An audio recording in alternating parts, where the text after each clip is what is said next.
નવસારી શહેરમાં ભગવાન જગન્નાથજીની રથયાત્રાના આયોજનને ધ્યાનમાં રાખી નવસારી ટાઉન પોલીસ દ્વારા ફૂટ પેટ્રોલિંગ યોજવામાં આવ્યું।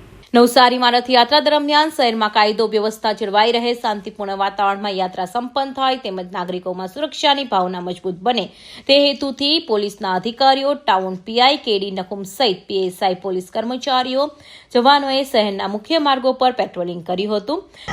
એકચ્યુઅલી ગુરુવારે આપણે નવસારીમાં બે શોભાયાત્રાઓ નીકળવાની છે, એક રણછોડ મંદિરની ને એક ઇસ્કોનની। આ બાબતે અત્યારથી આપણે પ્રિવેન્ટિવ એક્શન્સ અને પ્રિકોશન લઈ રહ્યા છીએ।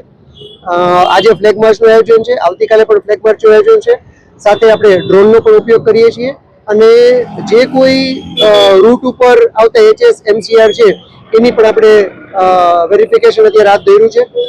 સાથે સાથે આપણે જે ટ્રસ્ટીશ્રીઓ છે એઓને પણ રૂટ ઉપર જે લોકોને પ્રોબ્લેમ ભવિષ્યમાં ઊભા થનારા હોય રથયાત્રા દરમિયાન તો એ બાબતે પણ પૂછાણ કરી અને એનું નિરાકરણ લાવવા માટે પ્રયત્ન કરી રહ્યા છીએ। સાથે જ પોલીસ તંત્રને નાગરિકોની રથયાત્રા દરમિયાન શાંતિ જાળવવા, ટ્રાફિક નિયમોનું પાલન કરવા અને કોઈ પણ શંકાસ્પદ પ્રવૃત્તિ જણાય તો તાત્કાલિક પોલીસને જાણ કરવા અપીલ પણ કરવામાં આવી છે। Bureau report, Hind TV news, Surat.